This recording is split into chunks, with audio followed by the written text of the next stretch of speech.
Hello everyone, artists and educators who've joined us today. Thanks for being a part of this session that focuses on research. Is research a mandatory requirement for creating an art piece? Is that the first step? Does it influence your artwork? What is research and how can one research effectively? I think these are some questions that our learners and sometimes we as artists, adults, educators we also ponder over. Art Journal Foundation is happy to invite Ms. Kuntal Bhandare, who shall throw some light on the what, how, and why of research by bringing in some relevant examples. Here at Art Journal Foundation, our vision is to create a research platform for artists, both established and budding across the globe.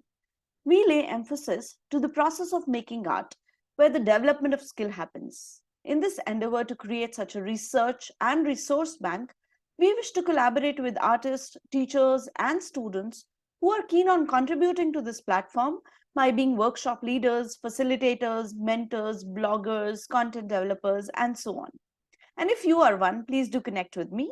I'm Ruchira Banka. I'm the co-founder at Art Journal Foundation, who as an educator for around 2 decades believes that art is one of the disciplines that helps you to express and develop multiple life skills. I wish to see this community of artists joining us for this cause to grow and grow. Join us on our WhatsApp groups, review us on Google, follow us on the FB and the Insta pages, and do keep in touch with us. The links are all on the chat box. And coming to our session for the day, I take this honor to introduce to you our expert, Ms. Kuntal Bhandare. Kuntal has around 20 years of experience as a librarian, with 6 years as an extended essay coordinator. She is one of the founder members of the Librarian Group and one of the core members of the International Collaboration of Extended Essay Group Association.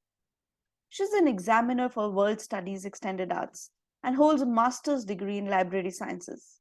She is a passionate librarian working towards upskilling librarians through the Librarian Association. Ms. Kuntal, we look forward to you sharing your expertise on research and teaching and learning of arts. Over to you. Thank you so much. Thank you, Ruchina. Thank you so much. That was a lovely introduction and a good beginning. So welcome to all our educators and artists, in fact, because for us, the non-artist people, art is something we really look forward for. And always, it is, how do you do this? How that beautiful colors come on paper? How do you really make that paper vibrant and live? So yes, let's get into, as Ms. Ruchira said, research. Being a librarian, that's something, as we say, by fault or by default, we do have to deep dive into the research skills. And that's how I'm here. And as Miss Ruchira said, that yes, 20 years of experience, being a librarian, being an IB, being a program leader, being an e-examiner, just to give you, as she said, examiner, that's an 4,000 word piece of research skill, which an IB student has to do. And I've been a coordinator for 5-7 years. And that's where I have to deep dive into teaching them research skills. And that's where little bit of my expertise to share here with you. You all are from a very strong background and there's nothing to, it would be a platform for sharing rather than, just talking. So yes, let's deep dive into the research skill. Here, when you talk about research skill, today's session, what we are going to cover is what is research. There are some steps to research. When we talk about research, sources definitely become an important thing, and a proper search of these sources. The very important part of a research is when you come up with a topic and then how you come up to a research question. Any research, whether it be a small class research or whether it be something huge as a PhD research, cannot go without a proper research question, because an answer to a research question is the research which comes. So, and then ultimately we have to acknowledge what we use. That's the citation. So I have listed over here, but the PPTs would not go as per the topic. It's like a free flow of these topics. And please stop me at any point of time where you feel there's a confusion or you need to ask me something, please put it on the chat. As we start, the definition of research. Definition says research is a study, a subject in a detail, especially in order to discover a new information or reach a new understanding. That's what a very what do you say, a dictionary meaning of a research. But if I ask my participants today, what is the last thing that you have done on an internet in last 1 hour? What did you search on internet? If you can just put one word on the chat that in last 1 hour, or say from morning the time we woke up, what was the thing that we did on internet? I'm not talking about WhatsApp, but can you please tell me at anything, if you have looked into, you have gone to Google and put a search, anything that you have, like today morning, in fact, I went into more detail of searching about art journal, as so I did click on art journal thing, and that's what I did before I enter over here. So any feedback? It can be on a chat. Okay, somebody says process journal. Okay, you look for a meaning of a word. Yes, learning through arts. Okay, then analysis. Great, I can see answers coming in. Somebody checked vision board, somebody chat GPT. Yes, definitely chat GPT today nowadays. It's very important. Yeah. Okay. Traffic restrictions in Delhi. That's what you owe. Lovely. I think people who are searched about logo design. Great. So please put on the chat, but a little respecting everybody's time, I would go ahead. So basically, result of India-Pakistan match, lovely, which didn't happen, and it was investigation. Very good.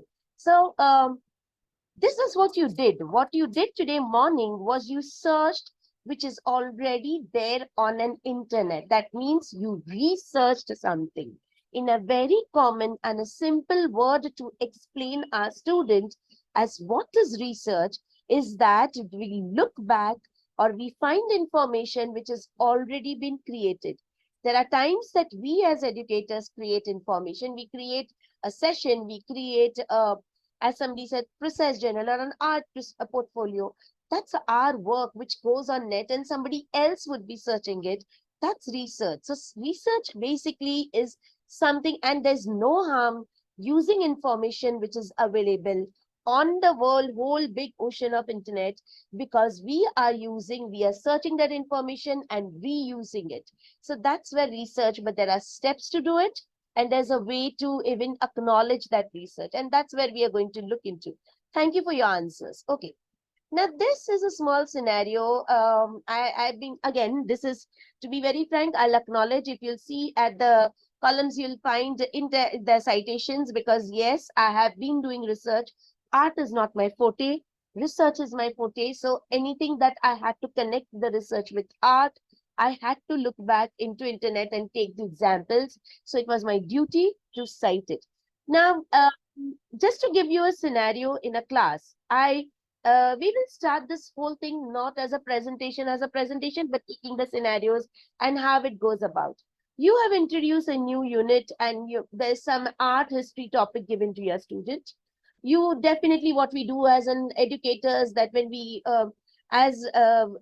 introduce some new topic or a new unit nowadays, we tell students, okay, can you do a little bit, you're given a project and you say, can you find out the information about it? We will tell students, yes, please visit the library, which is becoming little rare, and I'll tell you how to stress on it. We check out the quality sources. We tell them they navigate through internet with ease. They bring out lot of information. They will find lot of images. There'll be text that will be support, and they will compile something, a presentation that includes a list of sources on the final side. And we all are very happy that research is done. But is that a research?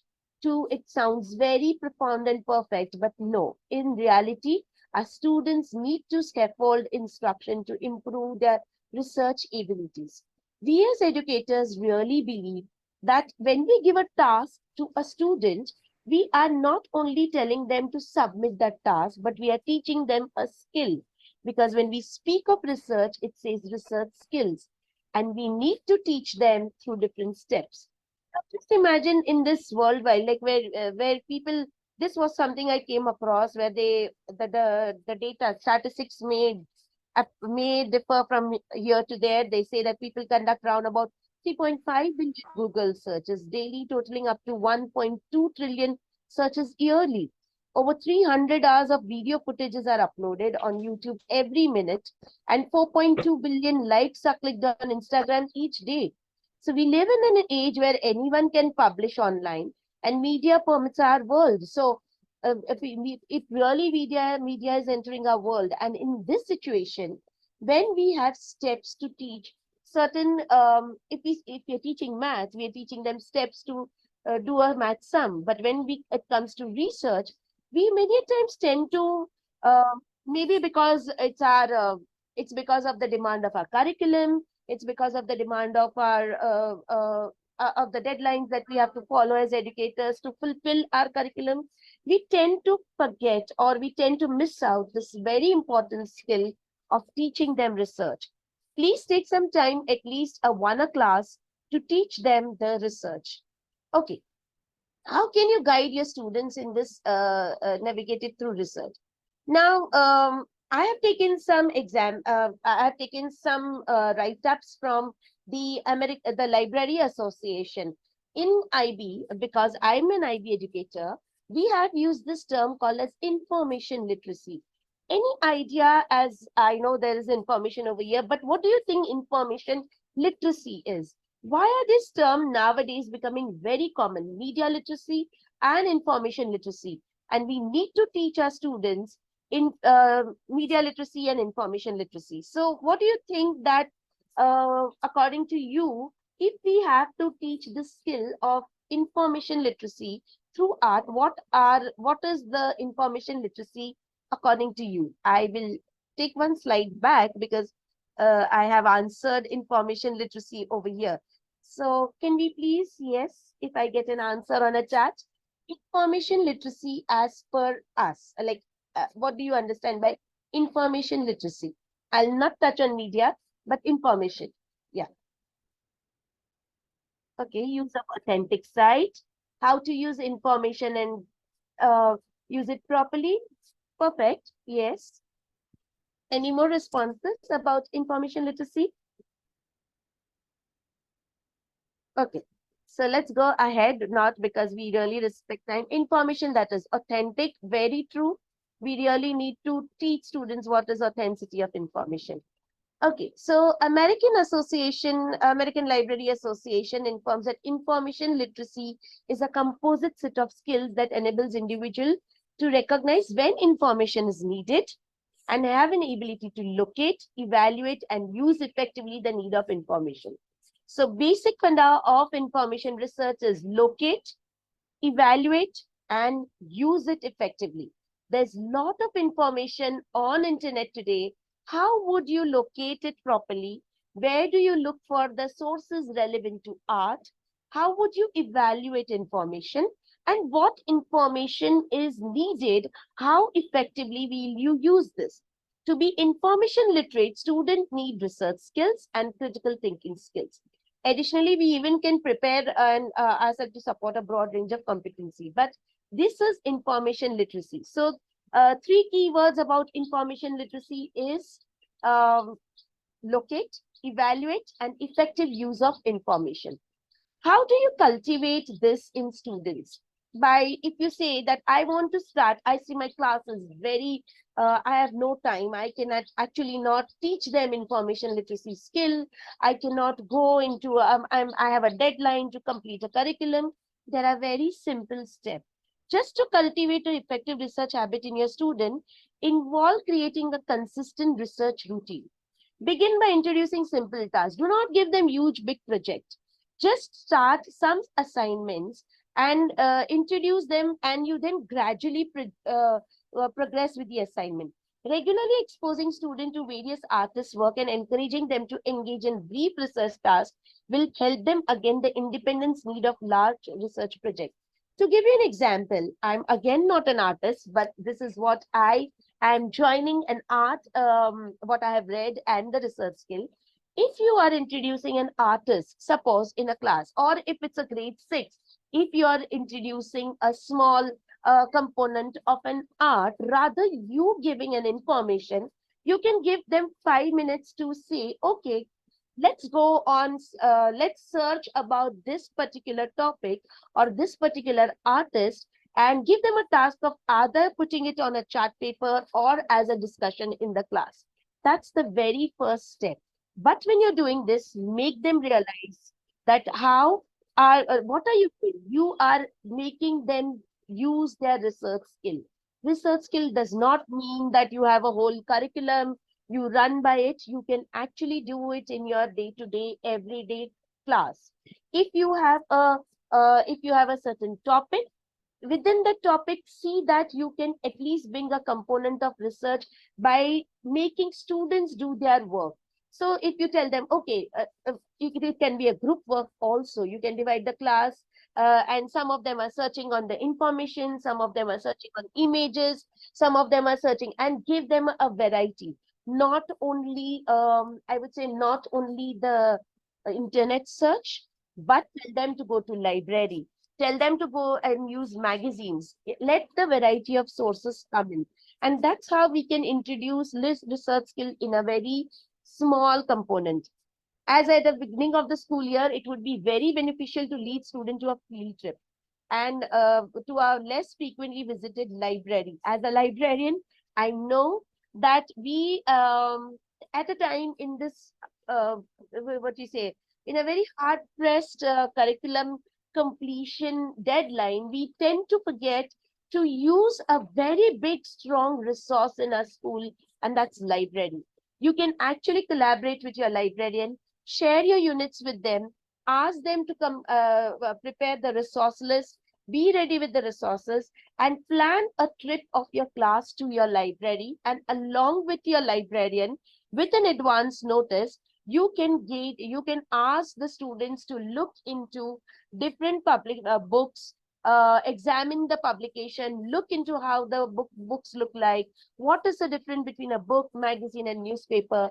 This can happen with the younger classes, and this is where you are actually you are helping them to locate the source, which we spoke about the first thing in information literacy. Location of source, not only in internet, you are bringing them to the physical source. Then you can connect that this is a school library, but yes, you have many strong such institute where you can go. There are museums, there are public libraries where you can use your research, which can be done with the higher grades. Along, definitely grade 6, 7, 8 would can be happy with their school library. But before you do this, you need to meet your librarian and see that your library is well equipped with your resources. Now, that was the physical part. How do we guide our students to navigate through the research process with proper internet search? Internet, it's a tremendous, we won't even say ocean, and it's like, it's a huge thing. We as adults get lost into it. Sometimes we are searching about something and something else come up. And now with the age of AI, it's becoming more complex, and we actually do not know where and how to go about. So guiding them on this platform is also very important. Now, when your students are looking at the glossy page of books, it's an opportunity and a moment to kickstart a conversation about importance and reliable of authenticity of sources. So you start with library, you start with the physical book, you show them books, you bring some books to classes with the help of your librarian, you can tell them to go through the books. You can give a small, when within your class only, if you're given a task, you tell them to find some information from books. When they are not able to find more information about the book, we can say, okay, let's take the help of the other source, that's a virtual source, and that's internet. So let's see what sources do we find on internet to support this query of ours. So now when internet, we know that it offers a lot of ideas, and your students will discover the quality, like there are a lot of books online published, there are a lot of information available. We have to teach them the authenticity of source. Books, when we are reading a book to them, just to give you an example, as a library, in past, what we've done in collaboration with our art teacher is, when they get their class in the library, not only is that the citation that librarian will look into, but when they're going through books, a librarian can take a proper session with you all, saying that what are the components of the book? How would you check the authenticity of book? Who is the publisher? Who is the author? What is the content of the book? That's how we begin with asking for the authenticity of source. Now, when they move towards internet, we connect that by saying, okay, we looked this into the book about, we saw that who is the author, we saw who is the publisher, we saw who is the public, when is it published. Same thing when we go into internet, we will look into this type of information when we are looking for sources. Now on internet, I always connect in my class where we do a collaborative class with our teachers. In past I've done that, and we actually plan from book to internet classes where we bring a connect on one similar topic where they use books and then it's moved towards internet. So in internet, then we tell them, okay, library has lot many shelves. You search books on different shelves. That means you are searching information on different shelves. So is the internet. The search engines are different shelves. You have to search information on different search engines. Google, agree, the most famous shelf in the internet is the Google to navigate and search information. But there are authentic search engines, age appropriate search engines, which will help students to get exact information. And for artists, what better than Google Art and Culture? If you allow them to explore that, you will bring them more to an authentic source. So when you're doing these classes, it's always good to bring them into a connection. So you will often find, give them you'll see a lot of information on my PPT because there was a lot to put in, but I'm talking from my experience. What we do is one session that we do is give them different information and we try to tell them to find it on Google. We tell them, I bring out some sources. There are many student friendly sources available. If you type in Google also, that this is, if you type in Google the search engines related to students, you will get lot of search engines and you can actually promote them to the students. You can again collaborate with your librarian. If there's a database, they can even look into that database. So we inspire students to use more user-friendly search engine, and that's the second step in the proper internet search. Now, when we are searching, the search is very important in research.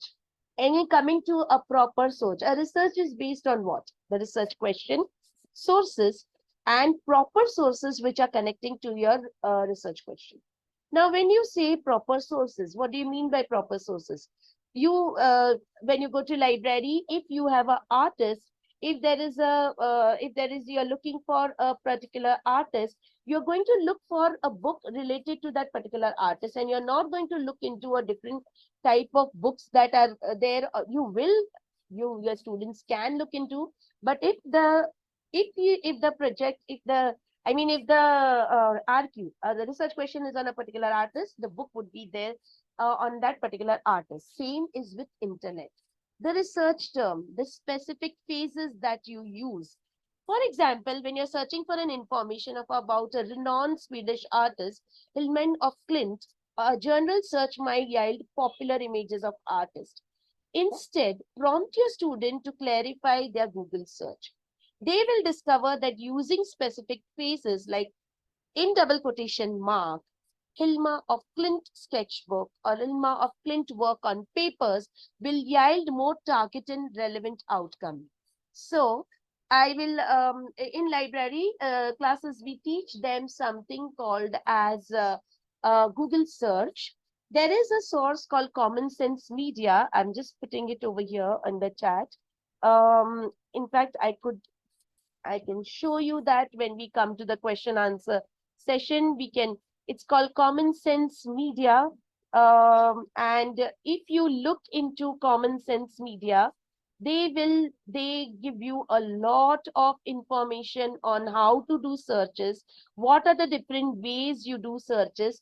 Like if you use double quotation mark, if you use minus, if you use plus sign, the Google search becomes very different.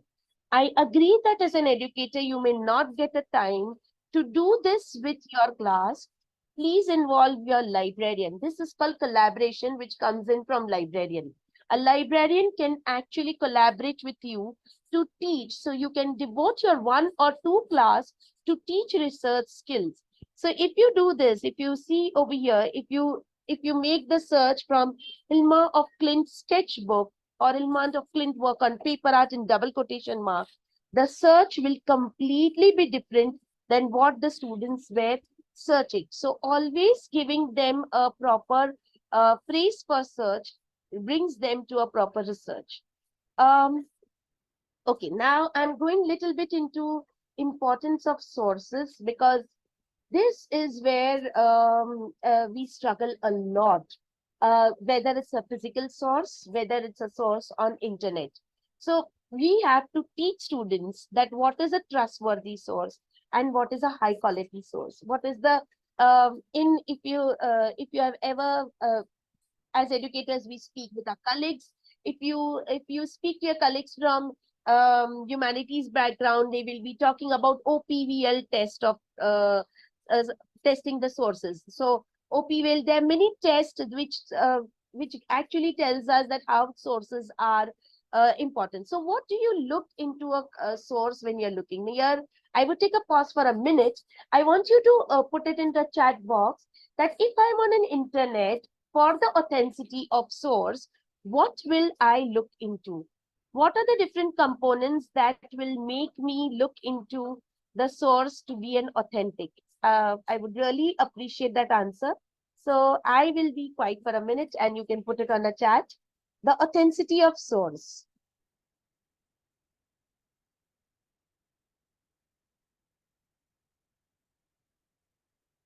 Yeah, let's see, the answers have come. Yes, OPVLs are definitely. Here I mean to say, somebody said museum, yes. But on an internet, if you have opened an website, HTTPE, number of citation it has, great, lovely. You can even look into that. If I open a website on an internet, and if I give you, if I say that you have to look into different components, what are the different components that you would look into for a website to be an authentic? A website may not have citation, um, or we will not. So a very simple way before we teach our students that what is that we look to. Website related to artist or a style of art, very true. Publisher, very true. Thank you, sir. Publisher of the website at the end, the who has copyright, we can check that. Yes. Um, Security mark, lock symbol, yes, that's again an important thing. That's also we can look into. We can also look into, thank you for those who have responded. We can, the first thing that we can look into the website is the article title. If there is an article title, who is the writer of the title? Where do we look into, if where do we see if the somebody said publisher, copyright, where do we see that, where who is the copyright person? And where do we see the when was the copyright acquired? So we can actually look into that type of a website. I will show you that once, because I do not want to distract the PPT presentation over here. We'll just look into, once I finish this, I'll take one website and we can even dissect it. Okay. Date or year, very true. Very important is date and year. When was it last updated? How relevant is the information? Um, uh, Trust me, as an educator, you may feel that this is too much for us to do in a class, but you can run it in 1 or 2 sessions by giving them small projects, by just telling the student, okay, students, let's search for an artist. This is the artist that you're looking on an internet today, and these are the components you are going to look into when you are searching for a website. Get me at least 2 authentic websites, and what are the things you can just put it on the board and say that we are looking, the website should have an article title, website should have author, website should have a publisher and date published. Just see that whether this, you are leading towards the citation also to them. So these are very small activities that you can do. And if you cannot give out a time for this, please collaborate with your librarian. So now this is one thing that I came across, and I found it definitely you as an artist would have definitely looked into this. And but I found it very interesting that have you ever encountered the challenge of distinguish between the original work and the reproductive one to find yourself about its authenticity? Because in art, the art piece, whether it's original or authentic, that's a little deep research, but when you do a research with your grade 11s and 12s, you need to teach them that, because if they are using a certain material and if it's getting submitted to an to a board which is going to look into many different aspects of the research skill, we need to bring in this. So there are many tools which help us do this. Detecting such nuisance often required a trained eye about students might not possess, especially when it comes to art history. I just looked into this tool called Tinai's reverse image search. With this tool, you can simply drag and drop a screenshot or an image file into a search engine. If the image is needed authentic, the search result will typically include references of art museum, galleries, exhibition, and official website. So I'll come back to this. So this was an image which was given, and there were two websites given, and it was saying whether which one is the image which is authentic. So let's see if I can, yes, let me stop sharing. I'm sorry, this is little bit of, I hope you can see the screen of Tinai, or I have to stop. Wait, I have to do, give me a minute, please. I'm trying to open this so that we can see this link over here. I'll stop share. I'll reshare my screen again. See, if we face challenges, students are going to face challenges. So this is something definitely you must have used this, because many of the artists, and it's about, so basically you can upload an image. I've already put this image on my desktop. Let me see if I can. Okay, give me a minute, please. Always is there challenges. I'm sorry. I'll just figure out. I'll stop sharing for a minute. Till then, if you have any questions, please let me know. I'll just bring that image, because something that was some new learning for me to see that how interestingly the the tool works for us. So just a minute. I'm just. Any questions? Anyone who has used that tool till now? If you can, please. Okay, I got it. Yeah. I'll share my screen again. You can put it in the chat if you've used this tool. Okay. I'm uploading an image. I uploaded the image which okay, can you see it is showing 511 results about where this image can be authentically found. Can you see this? The number of websites that have come up. So you can introduce such tools to students when then they are doing the research in their class. So that would really help them to go to the authenticity of the source. So this is one tool which actually gives results to, it says 10511 results, searched over 62 billion images, includes eight results which are not available. Then collection, you can actually browse through the same image. Can you see there are 52 pages? And it will, when you click on it, it will give you the detail of that image, that where it could be found. Shutterstock, that is also one very good website to search images and the authentic images that you can search through. So we need to introduce to our students these type of tools to make their research easy. But I agree, for that we need to really get into a little bit of learning on our tools. So that was about internet and how the source authenticity can be used. So somebody spoke about OPVL. Again, any idea what does OPVL stand for? It's more of a humanities type of what do you say? It's more of a humanities uh, perspective that teachers look into the OPVL. But I'll just show you the. Give me a minute, please. I'll just show you that what does OPVL mean to somebody who had replied. Can if you can put in what is OPVL? Okay, let me show you what it is. Give me a minute, please. Again, sharing my screen. So basically, we teach the students the origin, the purpose, the value, and the limitation.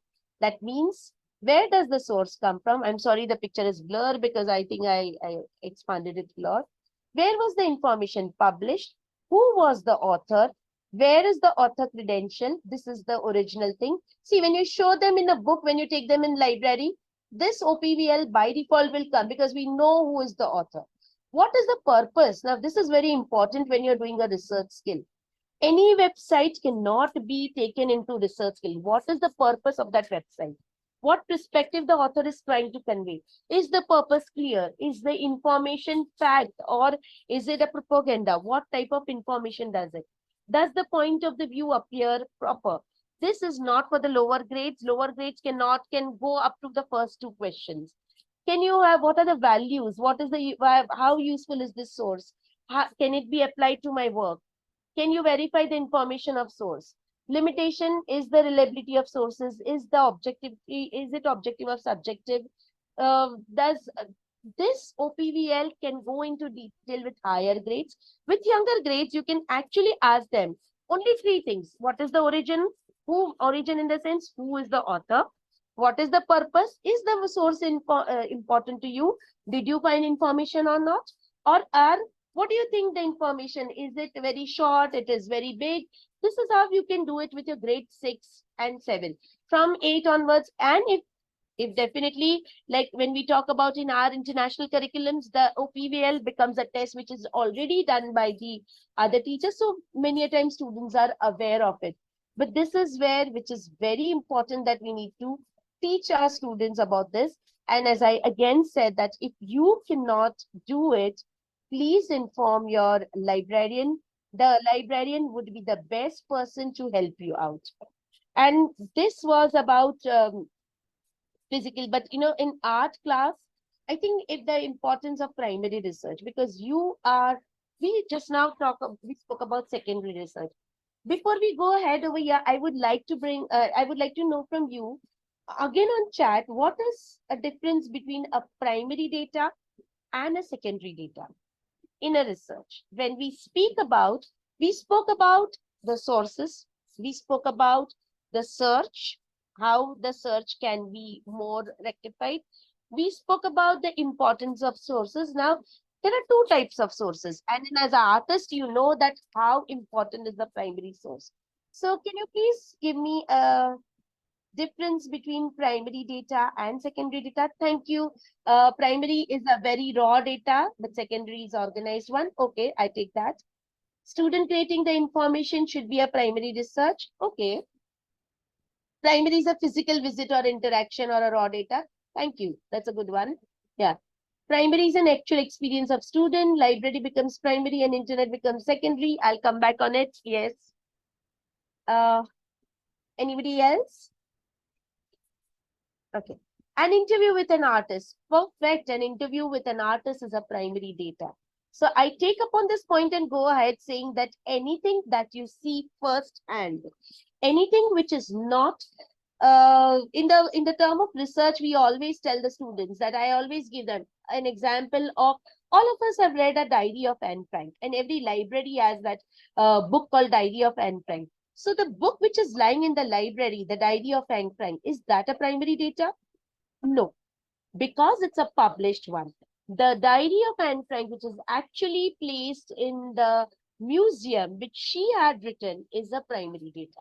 So the data which is raw, as many of you said, the data which is untouched, I mean the data which is not edited, the data which is on which the comment is not given, the data which is not tempered, the data which is not presented into a different format is a primary data. The first hand work or the first learning is a primary data. And anything that gets tampered, I won't say tampered, but edited, published, or anything that goes into a second hand from the author to the second person becomes a secondary data. So somebody said interview. Yes, interview is a primary data. Journal and diary is a primary data. If the journal is, if the journal entry is edited, if the journal entry is published, if the diary is edited, if the diary is published, it becomes a secondary data. So you will get this a lot of information on in primary data and secondary data. But here I mean that if you expose your student to the art exhibition or to any physical form where they get a deeper understanding between the first-hand experience of viewing an art online or in books, it works very well. In cases where there are field, if you can, it is always that, to give that impression of a data, of a first-hand impression, the field visits really works very well. I've taken this example over here that in IB, the IB curriculum that where we are from, I'm from, sorry, there is a comparative study. There are, so where actually teachers can take them to the field visits to do a comparative study, and they can have a first-hand experience. You can call artists to, we've done this in our past school where we call artists for an art talk. And agree, many of you must be doing it. But when you're doing this, please bring bring a background to the student that today you're going to meet an artist. Please take down notes, because these are going to be your primary data. Because what artist is going to give an information today about, you may not find it on internet or on books. So that's how we will have to stress on primary and secondary data. Um, Okay, so moving ahead, thank you. Thank you. A lot of comments coming in. And again, respecting the time. These are some, again, when COVID came in, we know that it hit us hard. We were not prepared. And some of us, like who were in from the industry, like library is a very physical identity. I mean, we cannot imagine library and librarians working online, but we had to do. So if you cannot do a physical visit, arrange a virtual museum field trip. I know many of you must be already doing this, and these are some of amazing links that I came across. This is 10 museums with virtual tours. These are, it gives you a feeling of a virtual tour. Another thing, as the Art Journal Foundation is doing, is a very good platform that bringing all artists together. We are sources. We are human sources. We can invite each other to our school to speak about our expertise to the students. And it's always, we as an educator do our best. We are experts, but it's always that when the student gets a second or a third perspective, it goes into, they're seeing somebody different. They're seeing somebody from a very different angle, and they tend to remember that more. That's the tendency. That's a human tendency. So we also, when we are we also have a network. We work very strongly in networking, and please use your networking that can benefit your students. Use the platform, bring and connect with the different educators, bring them into your school, and virtually everything is possible. Get, you go to somebody's school or somebody else comes to your school, have a talk, have a discussion, and that will bring a lot of expertise to students. So that's, again, so sources can't only be on internet and in library. There are human sources. There are people who are rich with their experience. Use that. Okay, so guided research. Uh, just now, by now, we were talking about a very open research, that we are talking about sources, we are talking about books, we are talking about internet. But there are certain projects, like in our curriculum, we have to teach students about guided research as how to go properly by looking into like a research as a theme, subject matter, historical movement, geographical location, how effectively they can choose artists, or is there a relation between artists or the source by a specific unit. You have to guide students. There are some curated websites over here. If you're looking for an artist, there are a whole list of these websites, which, and I'm sure many of you must be using it. But this is what this is curated list is, where you can actually give this list to the student, and you can say that, okay, if you're doing this artist search, please use this set of resources, because this will help you. So that is somewhere you're guiding them for a research. So sometimes guided research helps a lot. So you can use all these sources. Yes, will be, I think the PPT would be shared as a query. So this information would be there coming to you. Um, Always guided so research helps. If they are lost, we as an educator can take some time. Something is, if you're teaching in a unit, we compile sources online and with a library, and we give that set of sources. That's how guided research works. Going little ahead. Now, this is little bit on a higher end. I mean, we can teach this to grade 6, 7, 8, but this is more for grade 9, 10, 11, and 12, where there are research topics. The very big challenges that students face in is to come up from a topic to an RQ. If the topic for any project, for any research project, you need to have a very broad topic. And from that topic, the research question has to come up.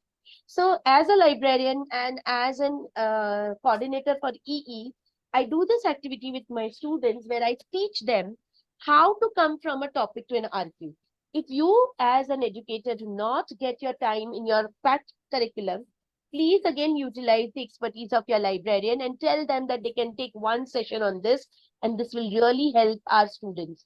So just to give you a little bit of touch base, because a research session cannot be completed if I don't touch base on topic and RQ. So just to give you, I have taken a topic on visual art, imperialism in the late 19th century. Now I have to, this is a topic, a broad topic.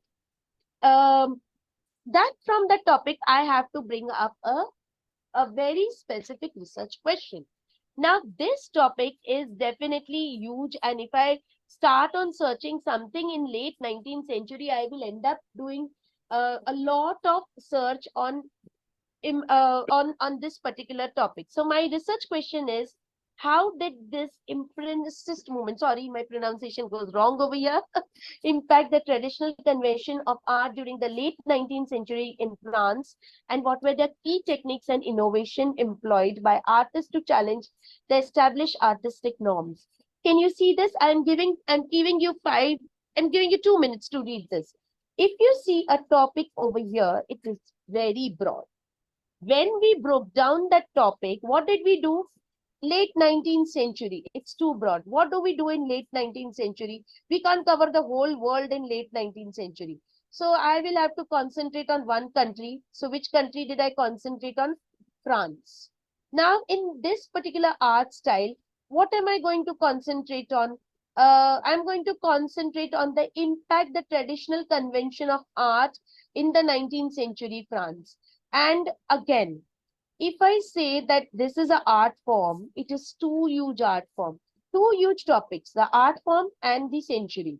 This has to be brought down. So these keywords were brought down into the late 19th century. We brought in keywords of location, that is France, and with the artistic style, we brought into the key techniques and innovation followed by the artist and the challenge established. So what were the keywords that we used? The art style, the time frame, the location, France, the impact, what were the traditional convictions, techniques, innovation, and challenging norms. This is how we actually have to teach the students to bring up from a topic to an RQ. So if you're telling a student, okay, you have an artist and you have an art form to look into, come up with a topic, come up with once they come up with a topic, tell them to be more specific. You can do this this can happen Frankly speaking, in a class of a 40 minutes, you can just spend 20 minutes time over here. And this can happen very well by a mind map method, where they put their topic in between, and then they're connecting different strands to that topic to come up with a specific research question, which will help them to come up with a very good research. Unless and until you do not allow, see, if you take this topic, it is too broad, the student will get lost into the research, hunting for books, hunting for the art form, hunting for internet sources.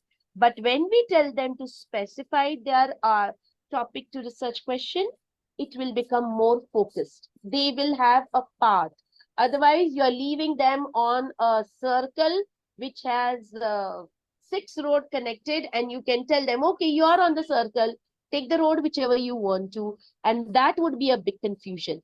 But if you guide them that this two road goes to your these two roads will lead you to your destination, in these are shortcuts and you can use them, they're safe, these are the hurdles that you're going to face, and if the student use that road, they're going to reach their destination with your guidance. So research is something like that. If you leave them on a verge where there are many options, they are going to get lost. So in research, we saw from the starting that we start with the small discussions in classroom. We first step, we introduce them to our library. We then introduce them to the internet. We introduce them to the sources, the types of sources, authenticity of sources with methods like CRAP and OPVL. And when this is done, we tell them to come up with a topic which can be broken down into a more specific research question. And when we are doing this, we tell them to maintain a log file or a process journal. I mean to say, why log file? Because during the whole process of research, they will lose what they are researching. So which book they read about, which book, which website they saw, they can just put it down. It's called annotated bibliography. This will help them in citation. So they can just make a what do you say, a document, and they can just put down today the date, the book I read, who is the author, date, the website I refer to, and what is about it. When this is done, you are actually guiding them to a proper research. So at the end of the research project, when they have to, I'm not going to go into detail of this. I hope that the PPT would be shared, but I actually broke down this. This is what we do with our grade 11 and 12 student in something called an extended essay, 4,000 word research component.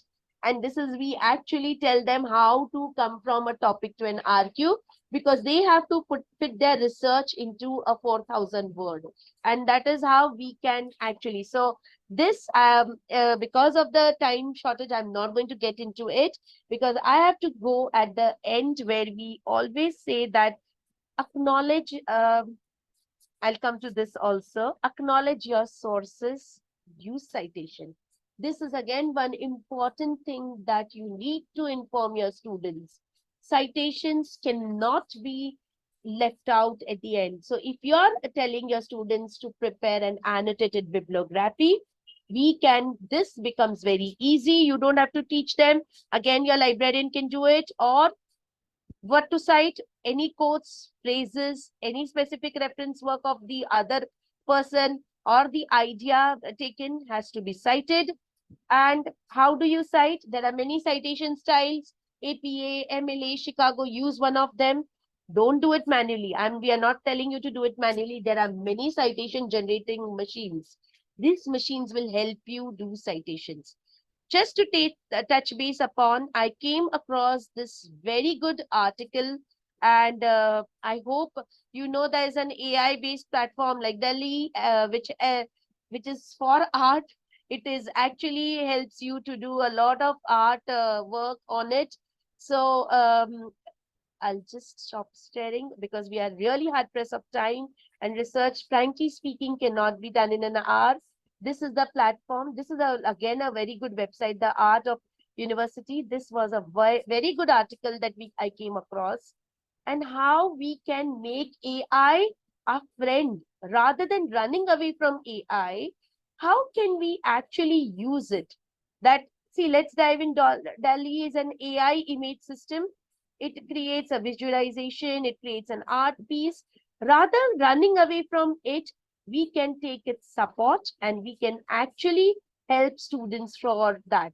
This is something which we can do sometime next time, because it's a huge topic to jump into the AI and use of AI, rather than running away from it. So I think I've already passed my time, so I would like to take questions now. I hope it was, yeah, I will take the question because I see some questions coming on the chat. So, Miss Ruchira, you can just let me know how do we go about now with it. Yeah, sure. There's somebody who's put in a question as a VA facilitator. I feel data research opens up possibilities for children. However, sometimes I see it restricts their possibilities and limits imagination or expression. This has been a lovely session. So maybe if you could discuss on how to balance and crack it.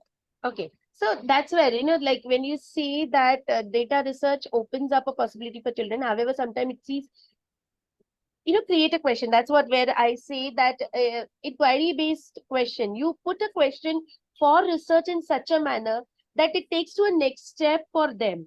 Don't give everything to hand on them, on a platter. So how, like if now if I that's a full different session where we can run through, as when we do activities with students, giving them, saying that, this is the artist, this is only one website over here, you look into this. Next step would be go into this, so they come up with a question, and trust me, it will not restrict their limit and imagination and expression. You will find, in fact, it has come more when we do this sessions, when I do this extended essay sessions with the students. In fact, sometime if they're focusing on one particular topic, when we open up them to the different websites, different data, different information, you tend to find that they have actually their route has changed, and they will say, oh miss, okay, I didn't think about this, even this could be added. So tools like mind maps help them, make them sit on the table, put them on, tell them to put on a chart paper, something like mind map, discuss, group discussions. We do a lot of this technique. I used to do previous, in group, they are chatting, they the things open up, like you put up a topic, sometimes their friends bring in good discussions. So with data, bring in activities, so that will not restrict their imagination. Yeah. How we can balance the research skill and use AI language. Okay, now this, if I answer over here, research skill and use of AI language model exploration, it is a different topic to explore up to. That how to use AI in research. Uh, in short, I can tell you that please do not encourage to use AI platform for research. AI is an tool like Chat GPT. When we say the name itself, it's Chat GPT. It's going to chat with you.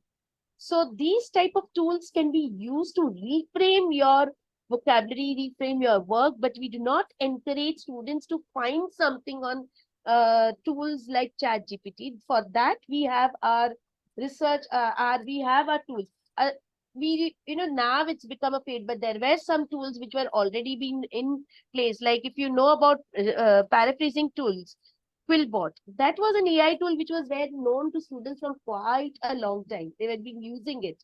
So now these things have come up and it's being used more. But this will take a different session. We cannot.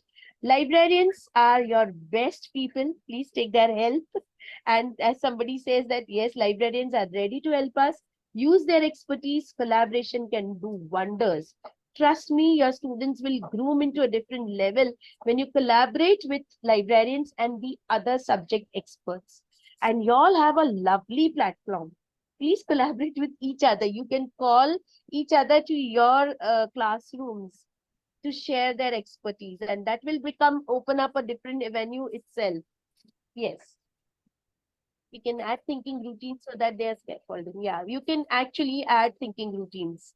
There's a lot written on thinking routines, visible thinking, and how you can scaffold. That's again a different thing which we can, take into. Yeah. Okay. Okay, I Yes. think we've been able to come to the closure of the session at the right time. Thank you so much, Ms. Kuntal. I think you've been able to take us through this very, very crucial and important skill, which is research. You've given us such wonderful insights that I believe shall be transferred to our learners. We as adults have to be responsible adults to ensure that we start citing our work, we do the right kind of research, and then this gets transferred to the students.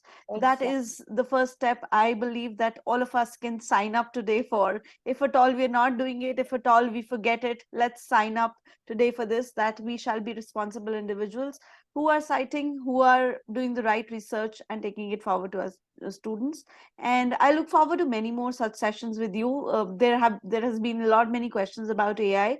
Maybe we should definitely plan a session on AI very soon. Sure, sure. And of course, learning from other experts in this forum should be great. So we look forward.